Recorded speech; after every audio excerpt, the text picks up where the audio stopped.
got to be Attorney General to represent him in criminal actions, okay? This is, it's astonishing, right?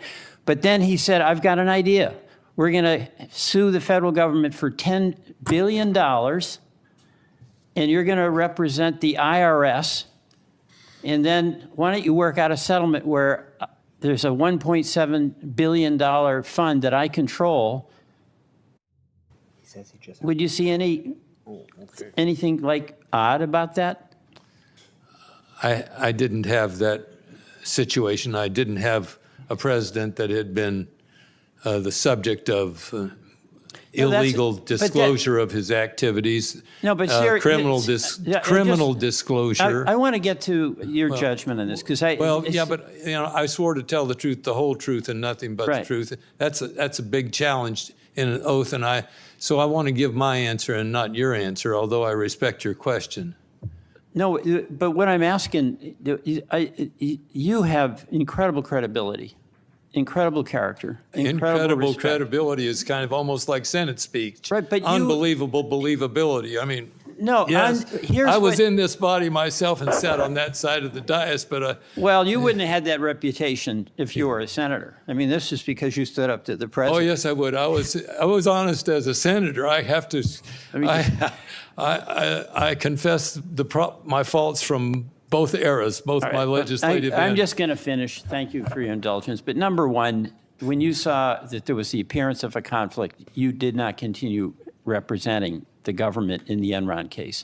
Number two, when it came to a president's demand on something of vital concern to the president, a national security law, surveillance law, where it was the opinion of your department that it was illegal, you stood up to the president and didn't cave.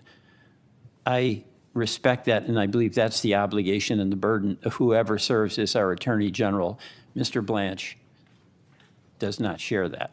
I thank you for that respect. I hope when I grow up I live to do things right. Senator Tillis. Mr. Ashcroft, and to all the witnesses, thank you for being here. Mr. Ashcroft, I told the chairman, or I told the chairman's staff I had one question, but like John Kennedy, it has two parts. My first question, Mr. Ashcroft, I mentioned yesterday that I'm disturbed with the political physics going on today. If you think about the Obama administration, they had vindictive prosecutions. President Trump came in, more or less matched up on some of it. President Biden comes in, goes a little bit further. And this administration seems to me, when we're doing 8647, we're doing indictments for that, unless there's it's an active investigation, but that's a reason to bring Mr. Comey and do a perp walk because he arranged shells 8647 on a beach in North Carolina. That's all we know right now. It just seems like, it seems to me like there's a continuing, this exceptional nation we are. Americans always want to do better, get bigger, higher the next time.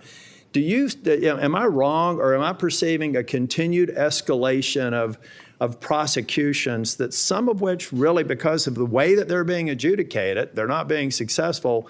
It just seems to me that we're like shooting, shoot, ready, aim on some prosecutions. And I'm not only talking about the current Trump administration. I'm going back to the Obama era. Do you agree with me that there seems to be a trend that each administration, we seem to be upping it of late? I'm not sure I could quantify any disenchantment. I believe that's fine. I believe I think partisanship. And no, that's okay, Mr. Ashcroft, because I'm going to live up to my promise to yield back some time. My point is, I'm a management consultant. I'm not an attorney. I'm not a prosecutor. I'm not a law enforcement officer. But I deal with facts and empirical data pretty well. I guarantee you, I can give you a list of cases and a list of investigations, a list of vindictive audits. And every year, it's like from 2008 to 2012 to 2016 to 2020 and 2024, one party is going to have to actually be an adult in the room and stop it. And our members here need to stop having situational ethics where they're only opposed to it when the other party's in power. But that was not my question. Yesterday, before the hearing, and Mr. Blanche, I have a positive predisposition to, just so that everybody knows. I have not made a final decision. But Mr. Blanche said very quickly yesterday that he would meet with the victims, the Epstein victims, today, if it could be arranged. Well, right now, the markup, if you all don't know procedure here, after this hearing is done today, next week we'll hold it over. The earliest possible markup would be 2 weeks from now. And because it seemed to me that Mr. Blanche was willing to say that he would meet with them and counsel, I understand the restriction that counsel has to be present. I expect that meeting to occur before I'm willing to vote out of this committee. And I'm trying to get to yes. But this is a very important part of getting to yes. There should not be any reason why, based on what Mr. Blanche said yesterday, if he said that he would do it today, then he can certainly do it over the next 2 weeks. Thank you, Mr. Chair. I yield back. Yeah. Talking about what you said, what advice or how political Attorney General office is, I remember that Holder said he was a wingman for President Obama. That's exactly right, Mr. Chair. And anybody who comes up here and steps up on their pulpit, and then all of a sudden I can go back and see of record the absolute silence of Democrats when Biden and Obama did the same thing. I'd love to see a Democrat who has taken the position that I have with an administration that shares my jersey, because that's the only way this nonsense stops. Senator Schiff. Thank you, Mr. Chairman. Mr. Adler, thank you for being here and for your many years of service. Ms. Oyer, likewise, thank you for your courage at the Justice Department and for your willingness to speak out. Ms. Boss, I'm just heartbroken for your loss and very much appreciate your advocacy. And Ms. Bensky, thank you for your willingness to speak out and for all of the Epstein victims that are here. I'm glad the Attorney General finally acknowledged that he could meet with you. I was perplexed when he said somehow that he was prohibited. That's simply not the law. And I hope that meeting takes place. Mr. Ashcroft, thank you for your service. I wanted to ask you about some remarks the Attorney General made when he said that he thought the president, he was asked about the president targeting his political opponents and enemies for prosecution. And I don't subscribe to what I think is a false equivalence. We've never seen a president behave this way, where he openly and privately calls on the Attorney General to prosecute his enemies. And I want to ask you about that, Mr. Ashcroft, because Mr. Blanche has said that he believes the president has both the right and the duty to use the Justice Department to go after his enemies. Do you subscribe to that view? Thank you, Senator. I believe that the Attorney General of the United States has the right and responsibility to enforce the law uniformly. And if the law has been broken by the president's enemies, he has a duty. They do not become exempt from following the law merely by their enmity to the President of the United States. As a matter of fact, the people who break the law are in enmity with the people of the United States, whose expression of what is the law has been developed in this body, in the Congress of the United States. So we used to call people who break the law public enemies. Well, Mr. Attorney, And so my view is that whether a person has been a political supporter or not of the President of the United States is not the determining factor regarding prosecution. It's whether a person has violated the law, and in enforcing the law, the Attorney General is carrying out the will expressed in the Congress. Mr. Attorney General, you realize, having sat here, my time is very limited. That really isn't my question. My question is, do you think it is appropriate for the President to call on the Attorney General to prosecute one of his enemies, and acting on that, request the President for the Attorney General to do so? The President of the United States is the executive branch of the United States whose charge it is to enforce the laws of the United States. So when the President of the United States asks that the laws be enforced, I don't see that as consistent with his duties or responsibilities. If the laws were to be enforced differentially, and which one of the things that scares me about as many laws as we have, you know, someone said in order to run a police state, you only have to have one policeman.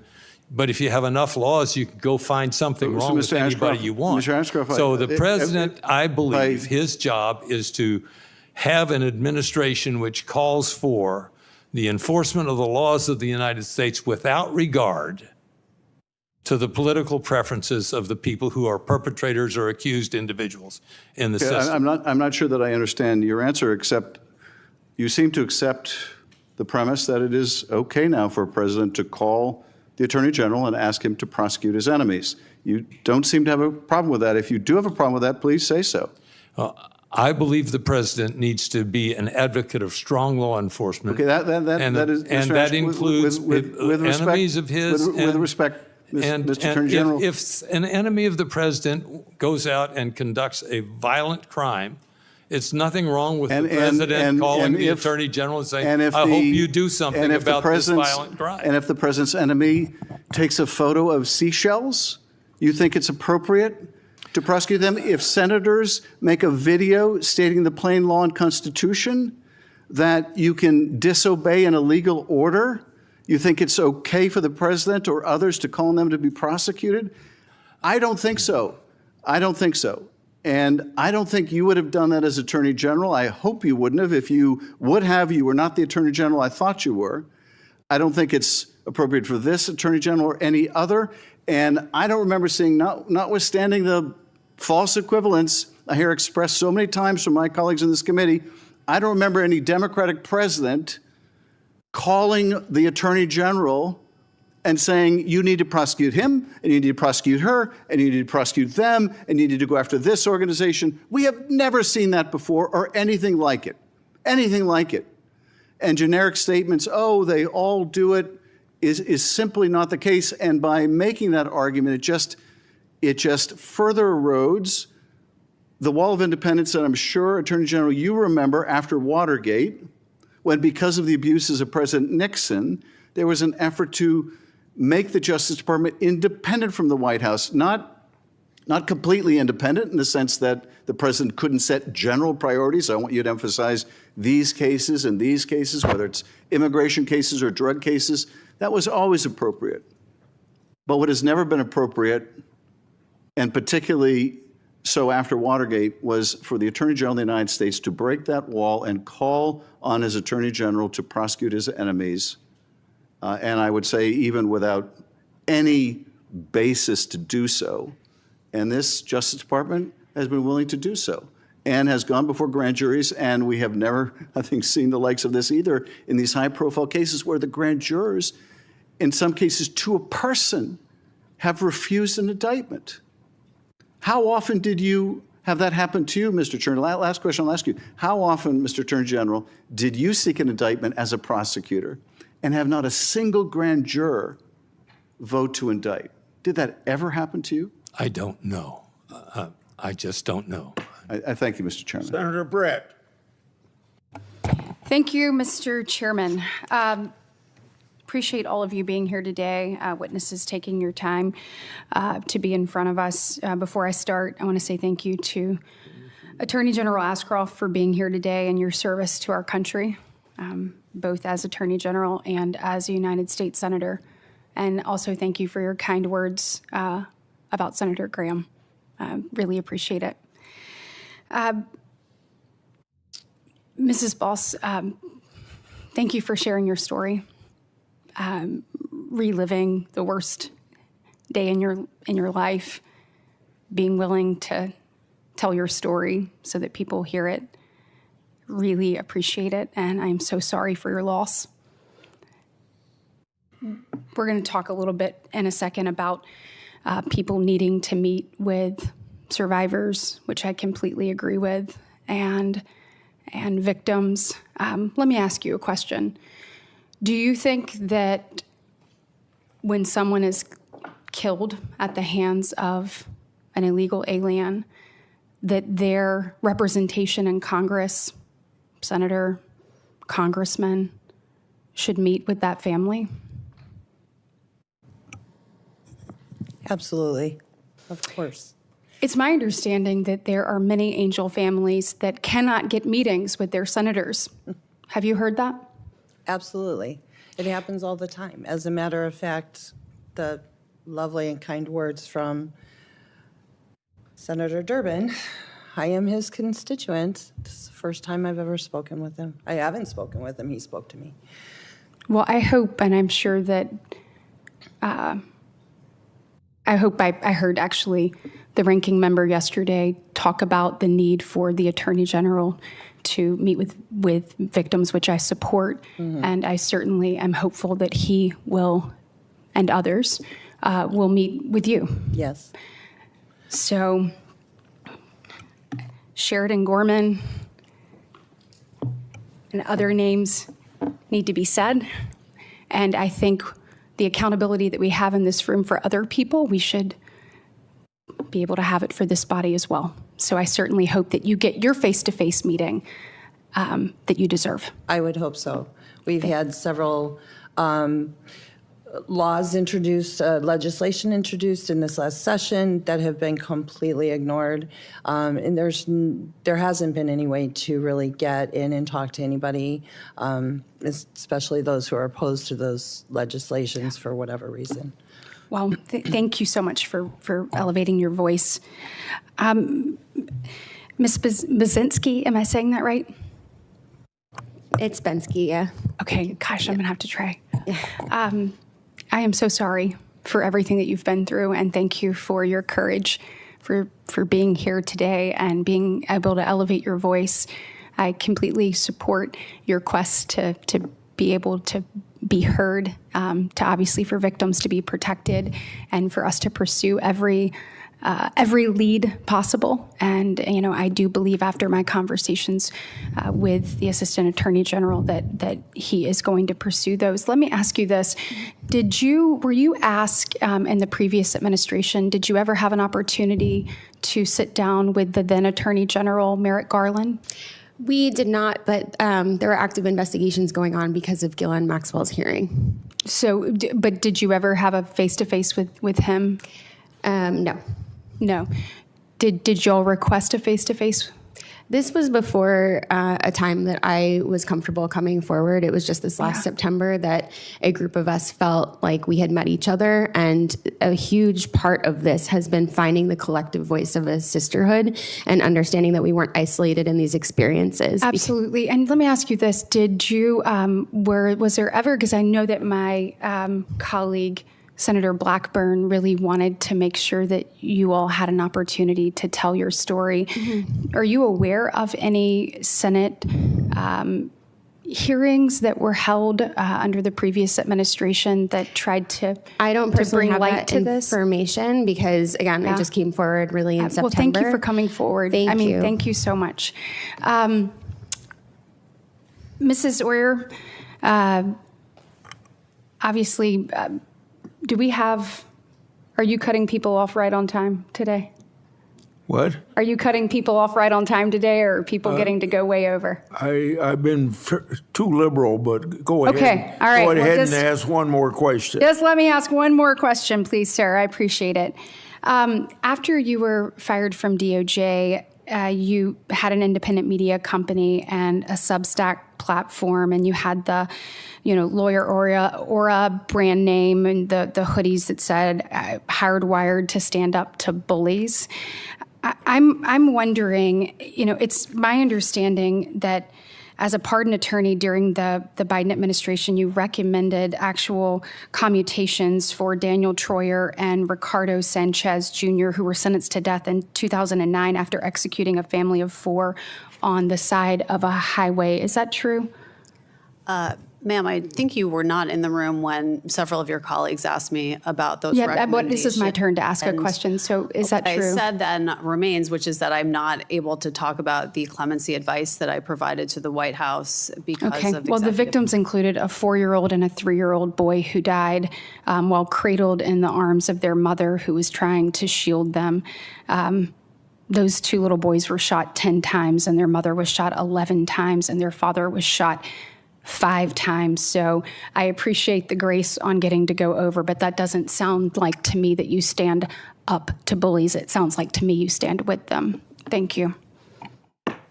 Senator Blumenthal. Thanks, Mr. Chairman. I want to thank all of you for being here. This day of the hearings often gets less attention, but it is very important to us, and you are performing a very important service. I particularly want to thank Ms. Bensky and Ms. Boss for sharing your stories and reliving a lot of the pain that you have been through. Ms. Bensky, I don't know whether you were here yesterday when I asked Acting Attorney General Blanche to apologize, and I'd just be interested in your reaction to his response. Yeah, I think it was the most that we've gotten from him. And that was a moment where there was a touch of humanity to say that we do understand that there was, in fact, failure here, because he's been on the record multiple times saying that nothing was mishandled. And as a survivor who literally saw nude images of friends and had my own information exposed all over the place, to tell the world that this had not been mishandled was just so absolutely egregious. Like anybody from here to Mars, and no matter what political affiliation you're with, can see that your government should not be, sending out nude photos of you, obviously. Yeah, thank you. Thank you. Very well said. Let me ask you a general question. And you don't have to give me an exhaustive answer today, and I know there are others in the room who may want to answer this question as well, but what should we demand of the Department of Justice to make things right, to make things better? Yeah. We've always just been looking for accountability and for this case to be handled correctly, because even from the very start of this case, we have not seen it handled the way anybody would normally prosecute something. So we are looking to get to the bottom of why our perpetrators were never held to account. How does the largest sex trafficking ring in this country exist when only 2 people have been found even remotely? I mean, Epstein's dead, but Maxwell is the only one who has been held to any sort of account, and she's in a lower, a lower security penitentiary at this point. So, I think we are owed answers, and we are owed, justice. For us, we get that question a lot of what does justice look like? I think, yes, the culture shift is part of it, but really having your government stand up for you and stand up for what's right. And, there's a chilling effect that it sends to survivors everywhere when their government is outing their personal information. Other survivors are not going to want to come forward, right? And so we need to make sure that we are getting all the information with these cases. So I think we really just hope that the government will take it seriously and start investigations. Accountability. Accountability, yeah, always. And I think a working hypothesis here is that accountability is difficult when rich and powerful people are potentially... It's always been the vulnerable versus power for this case, for most sex trafficking cases, or all sex trafficking cases, really. And it is about how the powerful consistently exploit the vulnerable. And that is what we see a lot. I mean, I have a 6-year-old son, and I teach him that accountability matters every single day. And I hold him to account. Why can't we hold our government to account? Well, I will just say your voice and face has been a very powerful antidote Thank you. to the wealth and power that may be brought to bear here. And I hope that this forum will encourage you and others to come forward as you've done so courageously. Thank you so much. Yeah, I do also want to mention that Virginia Giuffre has been monumental in all of this, and I think it would be unfair to not name her, because her deposition holds the key to quite a few things. So if you started her deposition, you can start really investigating. Thank you. Ms. Oyer, I want to ask you about the pardon that I mentioned yesterday. I asked Todd Blanche about it. David Gentili, sentenced to 7 years for a multi-million-dollar fraud scheme that involved a 7-year sentence. He served 12 days of it before he was pardoned. He boasted to his fellow inmates that he was going to pay $2.5 million to someone to get him out. Father Frank Mann told one of his parishioners that he had talked to President Trump to get David Gentili out of prison. These are facts that have been publicly reported. The investigation into the potential impropriety of this pardon, high officials in the Department of Justice talking to the U.S. Attorney in the Southern District of New York, Joe Nocella. I know you're not familiar with the facts. I'm not going to ask you whether you believe that that reporting is true. Mr. Blanche never denied it. He basically said, well, it was a leak. Sometimes leaks actually involve truthful information. But the point that I think is lost here is that that pardon involved $16 million in forfeiture to innocent victims, many of them retirees who were depending on that money to survive. And he will no longer be required to do restitution.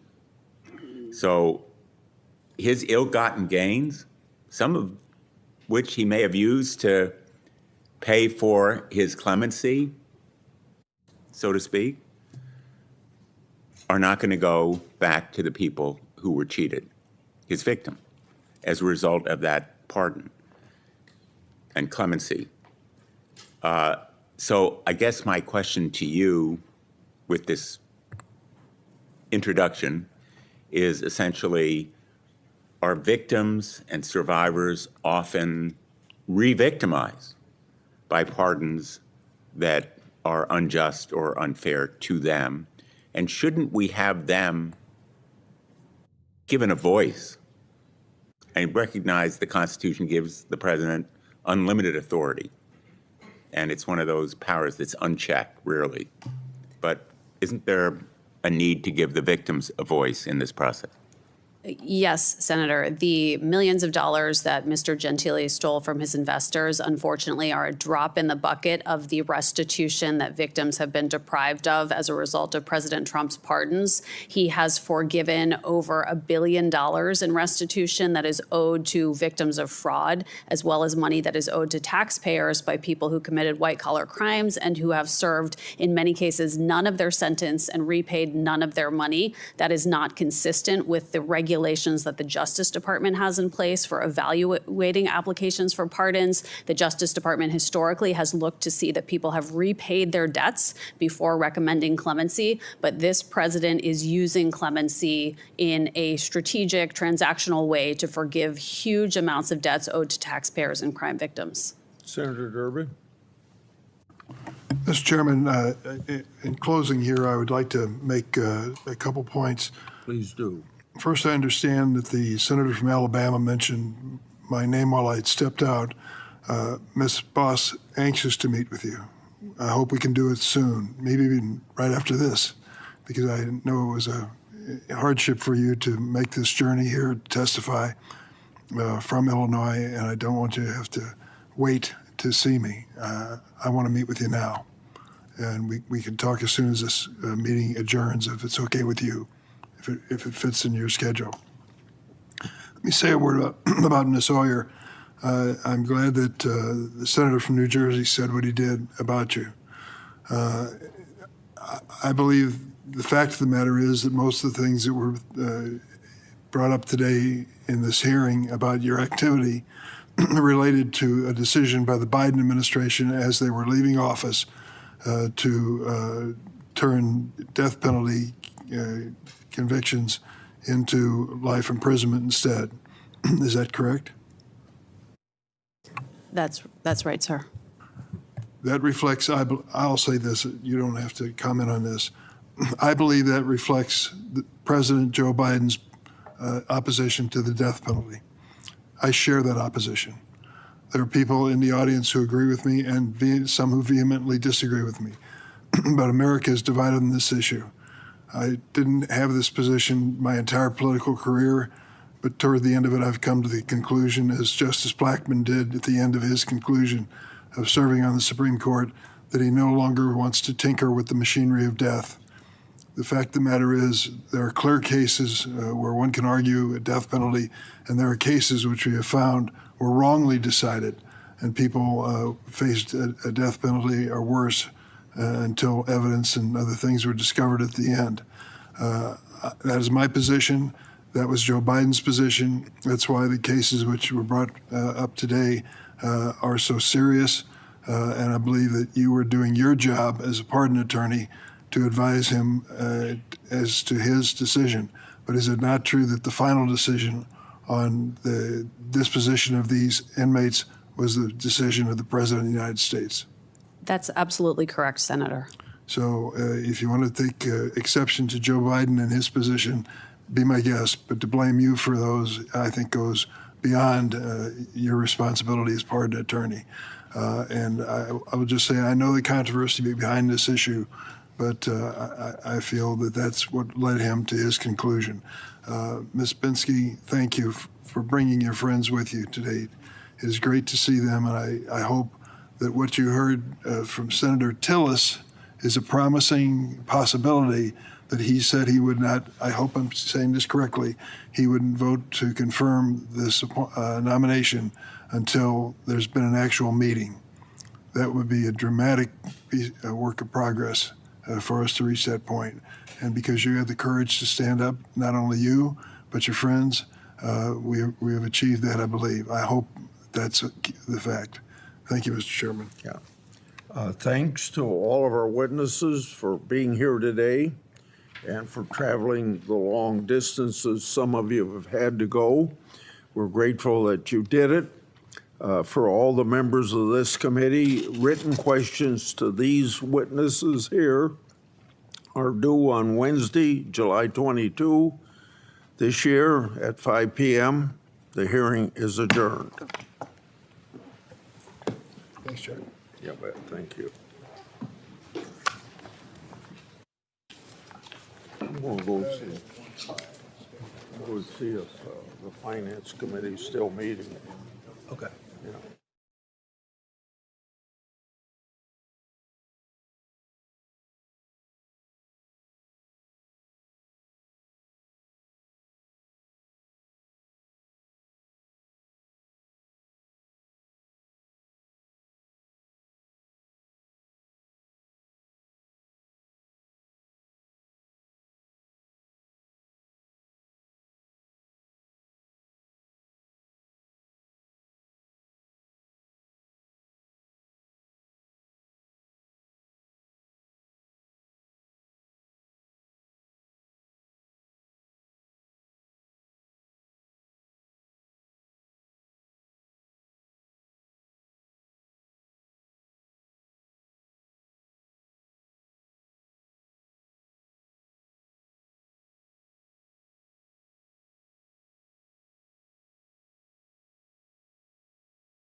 Everybody showed up today. Let's get back to work.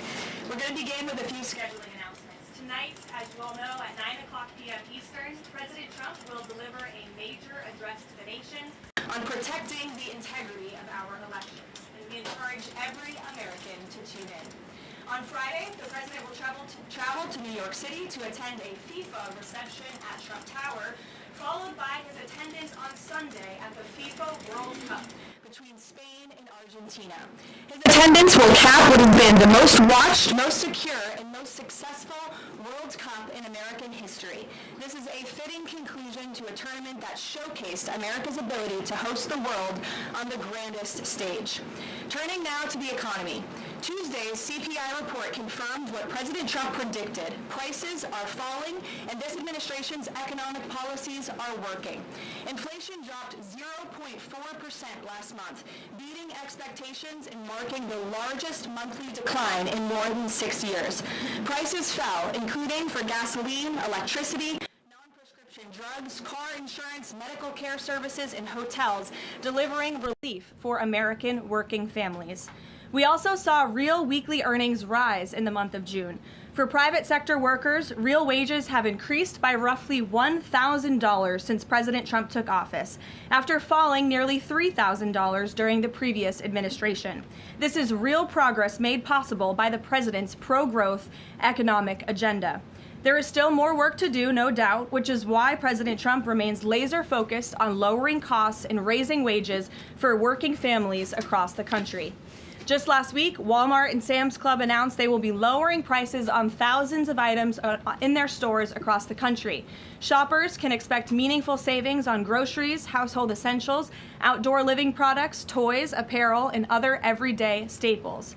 As President Trump said, Walmart answered his call and stepped up in a big way, and we commend them for that.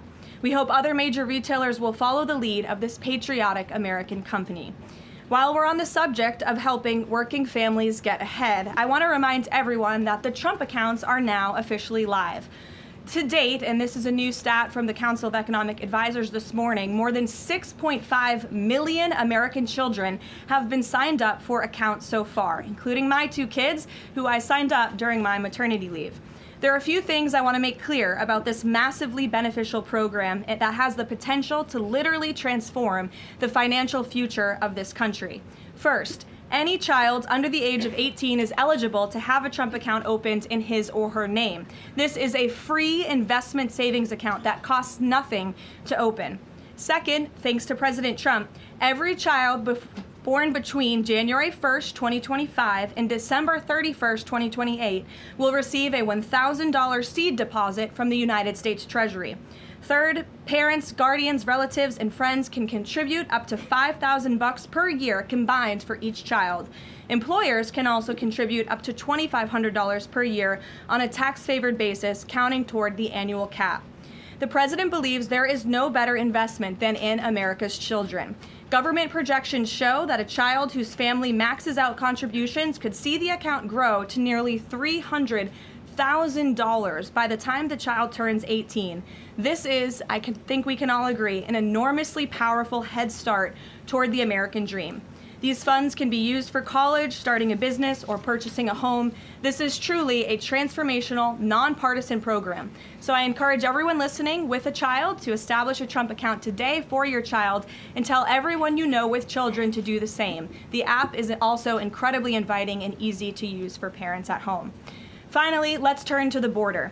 Brand new numbers this week from the Department of Homeland Security and Customs and Border Protection confirm that for the 14th straight month, this administration has released 0 illegal aliens into the United States. Again, let me reiterate, the 14th straight month, not a single illegal criminal alien has been entered into our country, released into our country by this administration. Illegal crossings in June remained at historic lows, and Southwest border apprehensions are down 94% compared to the same period under the Biden administration.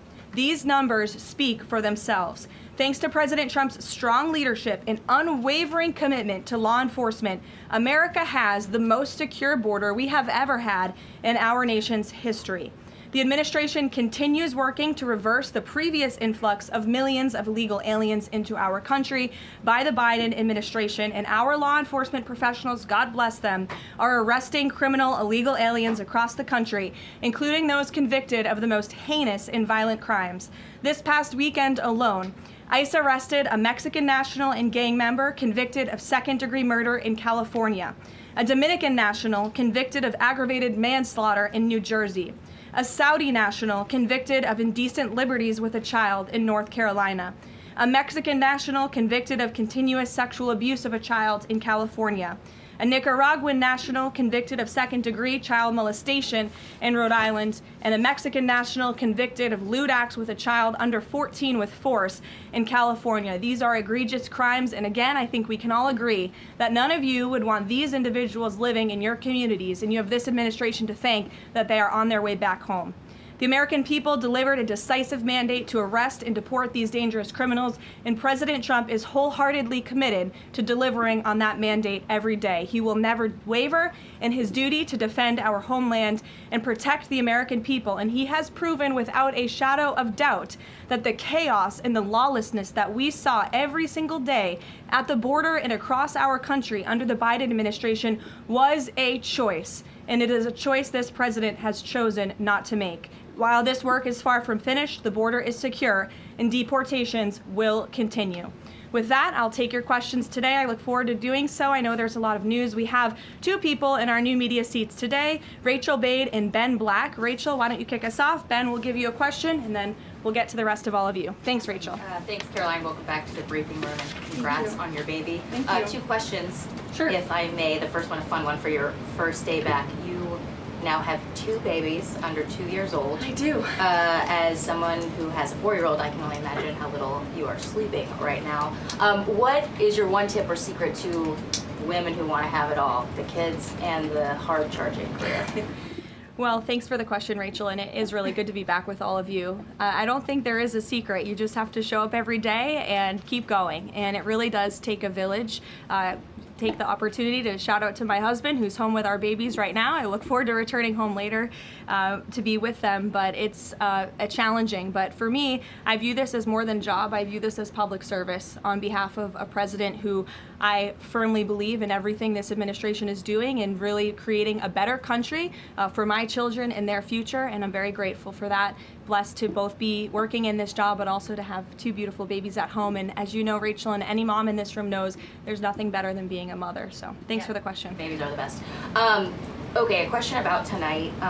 There are a lot of Republicans in this town who very much support the SAVE Act and want to make sure, our elections are upheld, election integrity, top priority for them. But some of them are concerned that tonight's primetime address might focus on, elections of the past, relitigating them rather than voter concerns of today. I'm wondering, can you tell us if the president tonight is going to talk about the economy? You just talked a lot about the economy and what we're seeing there. And what does the White House say to Republicans who are worried that election issues like this could actually turn off swing voters?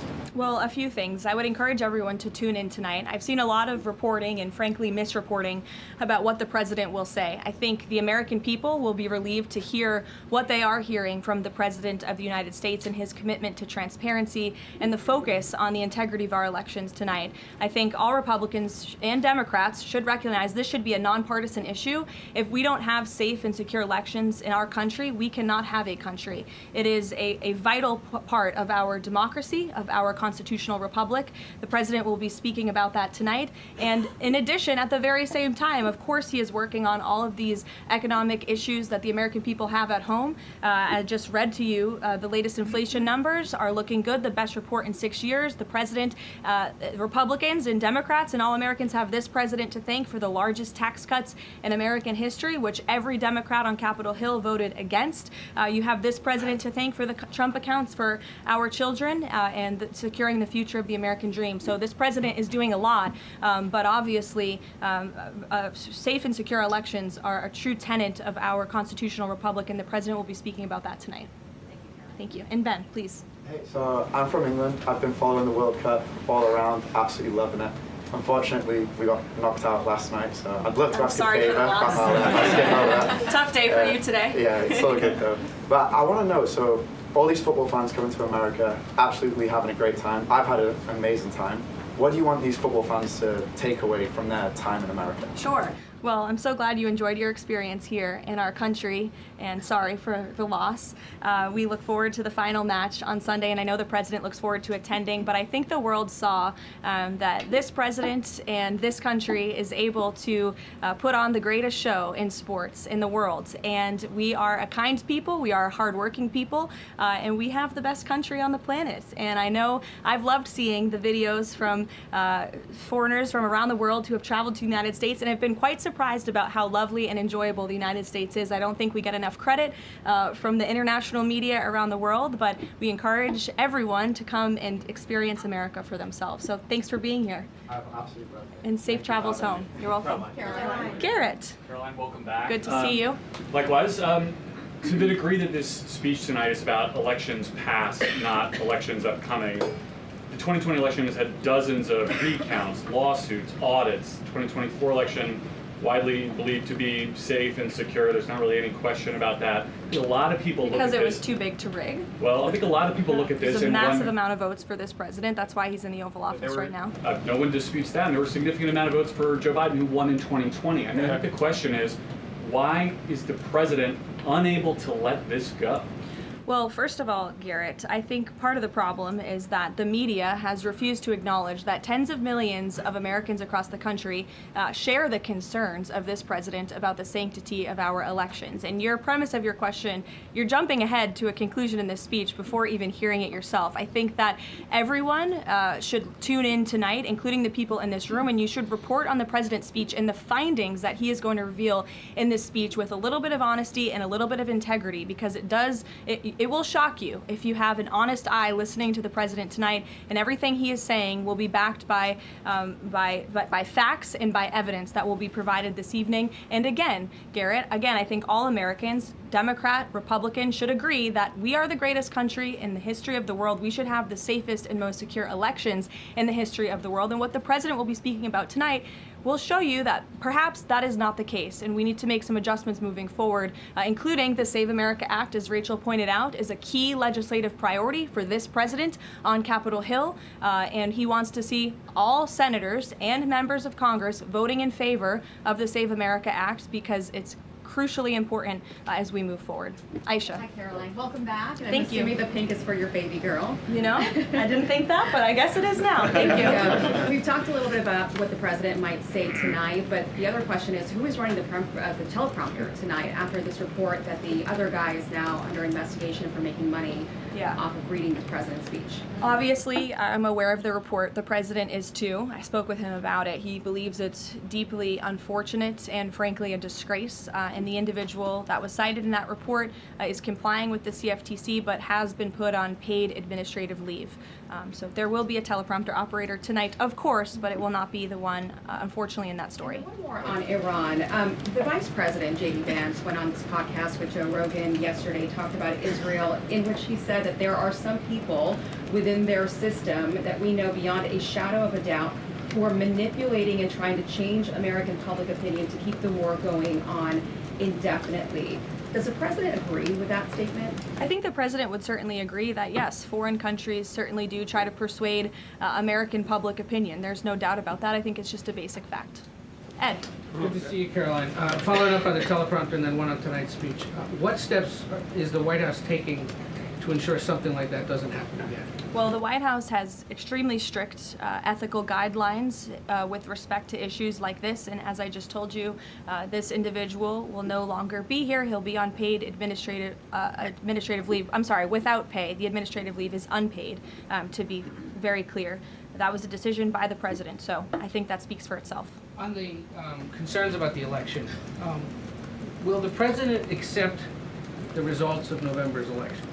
Look, Ed, you should tune into the president's speech tonight before you jump ahead to conclusions about what's actually in the speech. Again, I've seen a lot of reporting and misreporting about what the president will say.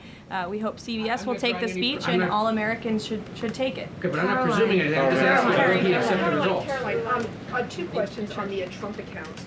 First, following the birthright citizenship case, is there concern that babies that are born to illegal immigrants here in the United States are not excluded from these accounts? And also, since the $1,000 per child from the Treasury seeds these accounts, can you assuage concerns from those who feel this is wealth redistribution? I would certainly not describe it as that. As you know, this was an incredible private-public partnership. We had incredibly generous Americans, Michael Dell, and many others who contributed to the fund for the Trump accounts. So that money will then be passed along to America's children, which I think is a great thing that all Americans from all political persuasions can agree upon. With respect to your question on birthright citizenship, I think the president has made his view and the White House has made our view on this case quite clear. We're going to continue to move forward to work with Congress, hopefully in the future, to remedy this problem in our country and to ensure that we cannot have this scam continuing where you have foreigners from all around the world traveling to our country to give birth to babies who are then given the greatest privilege on the face of the planet, American citizenship. That's not how our founding fathers intended this country to work or to operate, and the administration is committed to finding solutions to remedy that. Do they have access to the Trump accounts, though? Those are children of those illegal aliens? That's not something I've discussed directly with the president, so I don't want to speak out of turn on that. As you know, Carrie, all American citizen children are able to access the Trump accounts as it stands right now. Sure, go ahead. Thank you very much. Mark Stone from Sky News. Can I switch to Iran, please? Sure. And specifically, the Manab school attack. 120 children dead, 26 of their teachers. A Sky News investigation released today points to all this being a tragic mistake by America, by the US military. So could you explain, please, why the president is repeatedly saying it wasn't America when he hasn't actually, he says also that he hasn't even seen the report? I can't speak to the Sky News investigation respectfully because I have not read it. All I can speak to is what the president has said as I speak on his behalf, and the investigation continues, and we would defer you to the Department of War for further questions on it. Do you mind following up, if I may? Sure. I just want to My understand. answer's not going to change. I just want to understand why he consistently says it wasn't us, we didn't do this, when all the evidence and indeed the preliminary report, and we've spoken to a military insider who says this was human error. Well, that's the president's opinion, and at the very same time, he has said the Department of War is investigating the matter, and we would defer you to them for any questions with respect to the investigation, which obviously has not been released yet. I would defer you to them for further questions on it. But there's been, I think the president feels that way because he knows that our military always acts in good faith and absolutely never targets civilians or children, unlike the other side of this conflict, Iran, who is well known for killing women and children and innocent people in their country for a very long time. So you should focus on that in your reporting. Danny. Thanks, Caroline. Welcome back. Another World Cup question, much as it pains me. President Trump had some harsh words for Spain at the NATO summit last week about their spending. Does that mean he's going to be supporting Argentina Sunday? Danny, it is a really good question, and I'm disappointed disappointed in myself for not asking the president before I came out here, knowing you would probably ask. I haven't talked to him about it, but we'll get you an answer on that. You're welcome to ask him yourself at some point before the game. I'm sure you'll see him, and I'm sure he'll have a fun answer for you on it. Sure, in the middle, go ahead. Sure, Jasmine, go ahead. Thank you, Caroline. Welcome back. Thanks. Back on the teleprompter issue, Notice reported earlier this year that Kalshi was inaccessible on the Wi-Fi that journalists here at the White House have access to. Are staffers back in the West Wing and other parts of the EOB, et cetera, do they have access to Kalshi and Polymarket on their Wi-Fi? On our work computers? Yeah. Honestly, I've never tried, so I don't know. But I'm happy to go try and get you an answer on that. Another question, Caroline. In the back, Reagan. Sure. I just wonder, Jasmine, go ahead, and then Reagan, go. Are there any other White House staffers or people within the administration who are suspected of also placing bets on Kalshi or Polymarket or other things with some of this privileged information? Not to my knowledge. Not that I've been made aware of. And as you saw, I think this played out exactly how it should. Kalshi notified the CFTC of suspicious activity. They investigated that, identified the individual, and he will now no longer be working at the White House. So I think that answers all the questions on this matter. Reagan. Thank you, Caroline. I have a question for you on the Save America Act and Sure. Senator Graham, and then a quick question on Iran. Sure. Trump said in one of his final conversations with the late Senator Graham that he was talking about the Save America Act and that he felt like they were in a great position with it. Do you anticipate that the Senate is going to be more aggressive to push the Save America Act in light of the fact that it was so important to Senator Graham so close to his death? Sure. Well, since I haven't had the opportunity, let me just express my sincere condolences to Senator Graham's staff and his family. He was beloved by so many here at the White House, especially the president, and I know that the news of his sudden passing was just tragic to all of us, especially the president, who considered him a dear friend. The Save America Act, as I said, Reagan, is of vital importance to this president, and he wants to see it move forward. I understand that Capitol Hill and Speaker Johnson are moving forward with attaching as many elements of the Save America Act as possible to the Budget Reconciliation 3.0. Here we go. The president is supportive of that process, and he hopes that Republicans will vote for this important piece of legislation. The Budget Reconciliation bill not only will address the Save America Act, but also ensure important aid for our farmers and our war fighters, which the president supports as well. Brian. Thank you, Caroline. Welcome back. Thank you. On the Kalshi situation, I have just a few questions on that. Sure. This individual has been accused of making trades around the president's speeches for months. I mean, this has been going on since at least earlier this year, maybe even before that. Did the White House counsel have any awareness that this was going on with this individual? And if not, no. So if no, then why not? Is there any sort of plan in place to try to figure this out, to see if anyone else is doing this, or to track future people from, see if they're making these types of bets in the White House? Any discussions around that? Look, there are very strict ethical guidelines here at the White House that explicitly state not to do this, and the White House counsel's office makes that clear to all of us who sign up to work in government on behalf of the president. So I think there has been a plan in place. This individual unfortunately violated the plan, and therefore he's paying the consequences for it. I don't know why there's further questions on it. I just want to follow on this, but then doesn't that leave open the possibility, even though there are the rules, I mean, there's no disputing there are strict rules on this, but if there are no mechanisms in place, and then I'm not saying that there are, there should and should not be, but if there are none in place to try to track this happening inside the White House and inside the executive branch of the government, doesn't that leave open a possibility for this to keep happening or happening again, and these result people making bets like this inside the administration? Again, there are very strict ethical requirements required by all staffers and officials here at the White House, and if they are violated, people will pay consequences for that, as you're seeing with this case. Libby. Thank you. I have a question about Senator McConnell, but first on Iran. President Trump has now greenlit strikes on Iran for nearly every day this week. Do you, and does the White House describe negotiations more at a standstill or essentially completely over? Well, I've spoken with the president about this as recently as an hour ago. Iran very much continues to talk to the United States of America and express that they want to make a deal with us because they are suffering devastating blows on behalf of our United States military. The reason, and this is important for the American people to understand, the reason for the recent strikes over the course of the last several days is because Iran violated the Memorandum of Understanding that we struck with them. Specifically, in the Memorandum of Understanding that they signed, they were not to fire on commercial vessels moving through the Strait of Hormuz. And unfortunately, they have made the tragic decision for them to do that. And President Trump is not going to sit by and allow these active acts of terrorism to take place in the Strait without ensuring Iran pays consequences for that, and that's what we are witnessing right now. Spoke to him about this within the last hour. I mean, does he essentially seem fed up with these negotiations? And can you explain why the American people should think that a deal with Iran would even be worthwhile at this point, given the fact that they broke it already?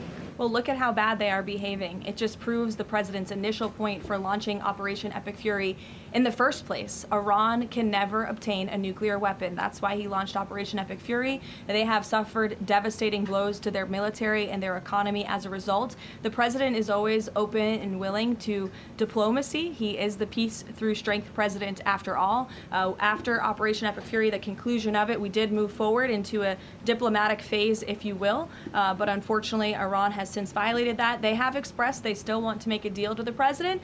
We're talking to them, but again, the president is not going to allow them to fire on ships in the Strait without paying a consequence for that. And I think just one more point, I think throughout this entire endeavor, the president has proved not just to Iran, but to the entire world that we can hit Iran anytime, anywhere, any place, and their ability to defend themselves has been essentially wiped out because of this president and Operation Epic Fury in the first place. Sure. Lena, go ahead. Thank you so much. Welcome back. Thank you. 2 questions for you. If I can read 2 comments, one made by President Trump and one made by the Vice President on Iran. President Trump recently said, as far as I'm concerned, it's just a waste of time dealing with them. They're liars. There's something wrong with them. They are cuckoo. They are scum, sick people, vicious, violent people. And then Vice President Vance went on Joe Rogan last night and he said, I'm very frustrated by the Americans and frankly by people in other countries who say you cannot negotiate with the Iranians. So your response to these contradictions, because I think you can understand how that's confusing for Americans with this mixed messaging. And then second question for you, at least 6 Americans are still detained in Iran. Mm-hmm. Will President Trump make this conditional, a point of condition in continuing these conversations with the country as well as political prisoners and also people that are still being executed in Iran to this day? Sure. To your second question, I'll never create a red line or a condition on behalf of the president without his blessing. I haven't heard him say that, but obviously ensuring the return of Americans wrongfully detained or held hostage all over this world remains a priority for him, and he has done so in a tremendous way over the course of the last year and a half. Americans from all over the world have returned home thanks to this president and the efforts of his national security team. To your first question about the comments between the president and the vice president, respectfully, I do think you're taking comments from different times throughout this conflict and kind of asking me if these are contradictory of each other. I can tell you the president, vice president are on the exact same page about where we are right now in this conflict. And the fact that you do see elements of what's remaining in the Iranian regime that are more willing to make a deal, and then other elements who are not so maybe willing to make a deal, shows that Operation Epic Fury was incredibly effective because we neutered their ability to communicate with one another, and they are a fragmented system. They are not the once very strong, powerful terrorist state that they were before this operation, which was one of the ultimate goals. So we'll continue to work through the process, and as I said, the president will hold them accountable when they turn their back on the words that they state to the United States, but he is always open to diplomacy at the very same time. Thank you, Caroline. Sure. Regarding the president's speech tonight, he's been in office over 540 days now. If what he says is tonight is backed up by evidence, why hasn't anyone been charged? Well, he hasn't revealed it yet. He hasn't declassified the documents yet, and you will see what he says tonight, and then we'll move forward appropriately from there. Tonight from the Justice Department? I don't speak on behalf of the Justice Department, Caitlin, you know that. Rachel. By evidence, will there be charges? You'll have to ask the Justice Department. I don't charge people. I just speak on behalf of the president. Rachel. Thanks, Caroline. Welcome back. Just a point of clarification really quick. On the staffer who is accused of profiting off of the president's speeches, you said he'll no longer be working here. Is he on administrative leave or is he going to be fired after that's over? He's on unpaid administrative leave right now. Okay. And just to follow up on the president's speech tonight, I mean, we've been talking to a lot of Republicans over on Capitol Hill. They have said that focusing on the economy is the right way to go ahead of the midterm elections. They believe that's what voters care most about.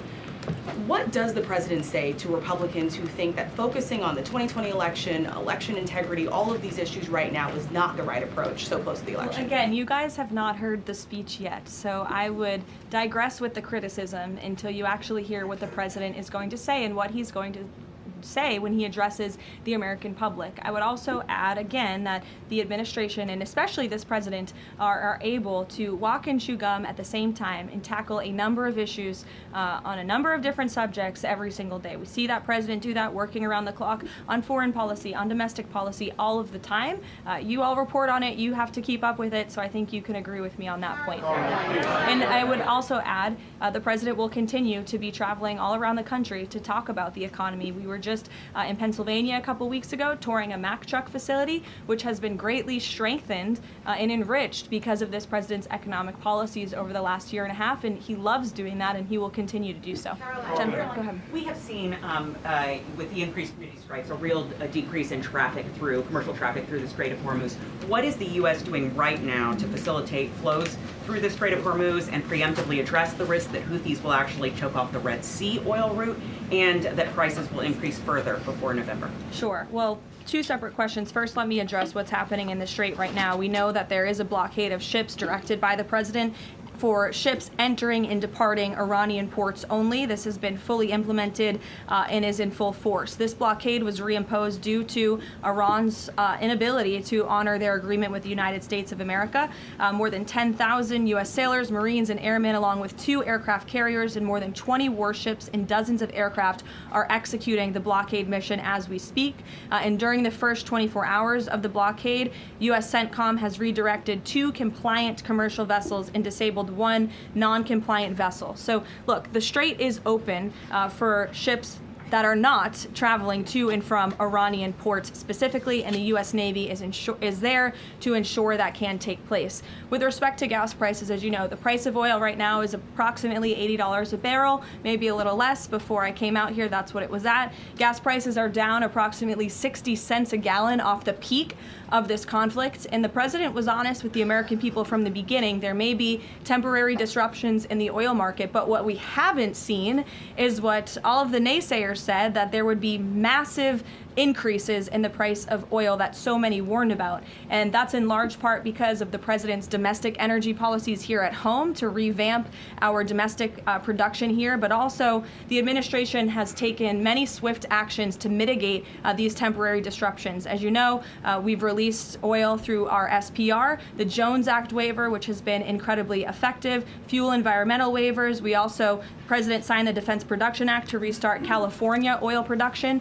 So all of these very swift and mighty actions on behalf of this administration have led to a rather stable oil market, and the president will continue to do all he can to ensure prices come down, stay stable for the American people and the American consumer until the end of this conflict. And ultimately, I think Americans should keep in mind why we're doing this in the first place, to ensure that Iran, a terror state, can never obtain a nuclear weapon.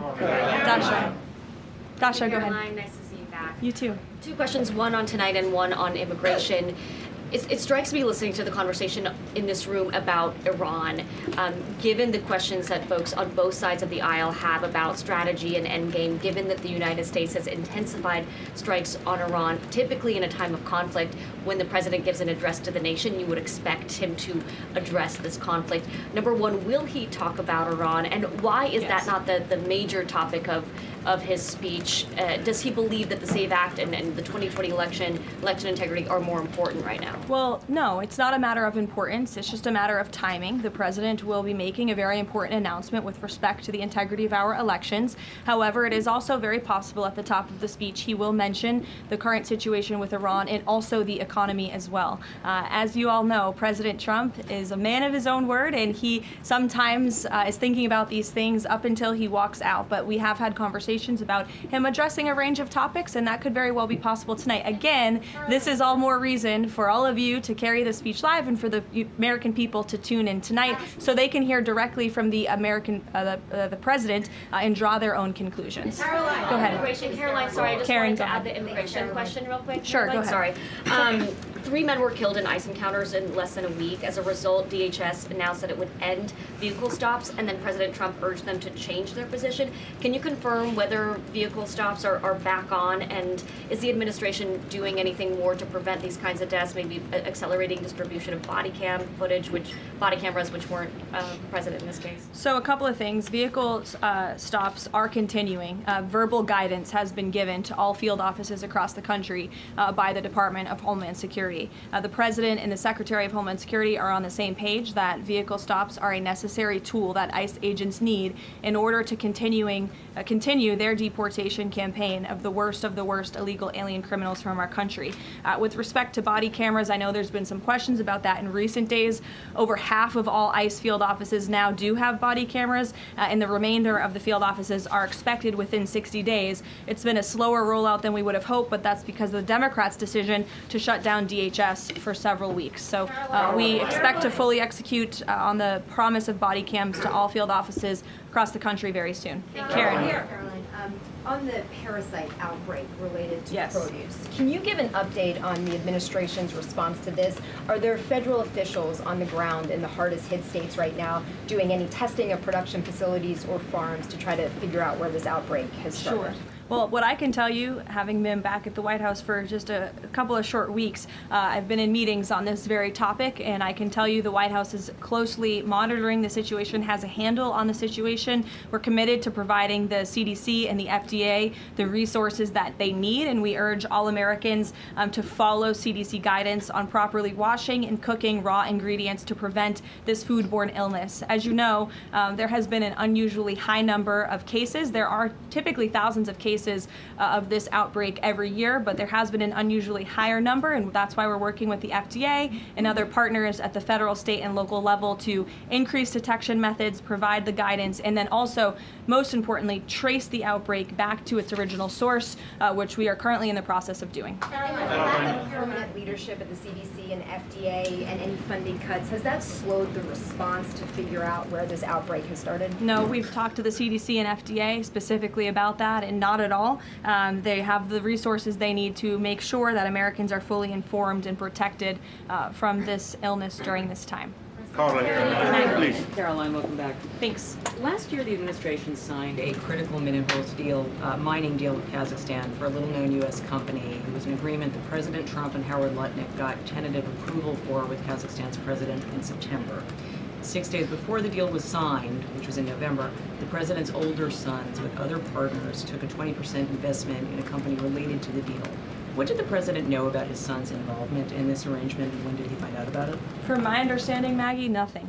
I've spoken to the president and his family about this. They would absolutely never do anything that would put the president in a place of a conflict of interest. And we have timelines to give you and to provide you, which we did to the news media at the time when this story broke, to prove that very point that I just made. Sorry, just 1 second. So the president did not learn about it until it was in the media? That was when he found out? That's my understanding of the matter, yes. Caroline, Caroline, go ahead. Thank you very Carrie, I'll much. go to you after. Just Thank you. Sure. Thank you. Go ahead. Me? Okay. Why don't we just... Okay, thank you very much, Mr. Curtis. Starting in the very, back. very welcome back. Okay.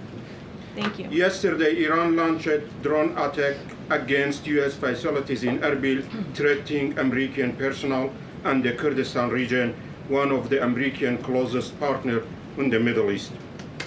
What is your message to those responsible? And are you staying with your loyal ally in the Middle East and at least helping them to defend itself? Who launched the attack? You're saying Iran, Yes, Kurdistan of course. region. Well, I think I've addressed that previously in saying that Iran has unfortunately shown to violate the word that they struck with the President of the United States. They're paying consequences for that in the strikes that the President has authorized in the recent days. Thank you, Caroline. You were with the President in Ankara for the NATO summit, and there Ukraine was one of I was not actually. Oh, you were not. Okay, yeah, but the issue of Ukraine was one of the most important topics there, and the situation is escalating between the two sides in these days, but there are still efforts. Can you give us more information about where we are and how the local power breakers, including Turkey, are involving in order to solve the problem? Sure, I'll check with the National Security Council and get back to you on that with more specific guidance. What I can tell you is I know the President greatly enjoyed his visit to Turkey and not just his participation in the NATO summit, where he applauded the United States for getting our NATO allies to step up and pay their fair share for our defense, but also he greatly enjoyed his time with President Erdogan in Turkey and appreciates the bilateral relationship between our two countries. Kara. Caroline, welcome back. Thanks. Contrary to what the mainstream media is reporting, Americans that I speak to care deeply about election integrity. This is true. Why do you think the mainstream media is so fearful of tonight's speech and anything to do with election interference? And why are they attempting to discredit President Trump's speech before they've even heard it? And lastly, what's your message to AOC, who is asking for President Trump, the mainstream media, to actually censor the sitting president's speech tonight? Yeah, I think that the mainstream media should air the president's speech and allow the American people to draw their own conclusions from it. Again, I think it's important that the American public hears directly from the President of the United States on a topic that, to your point, is very near and dear to the hearts of many Americans across the country, the integrity of our elections. This should be a nonpartisan, non-controversial issue, and I think you'll hear the President talk about that tonight. So we'll see you then. Thank you. Who is telling the President that he won the 2020 election?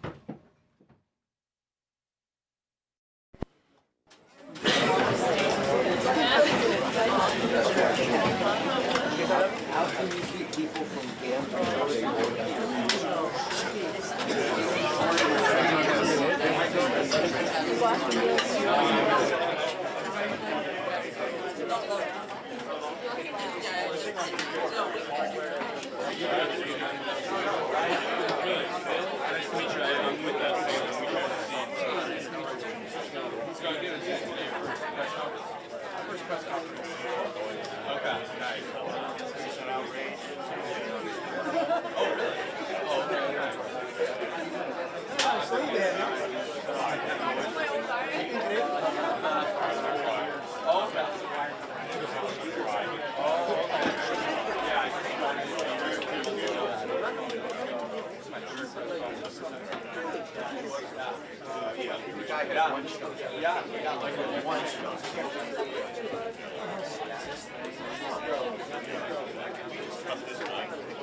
Yeah.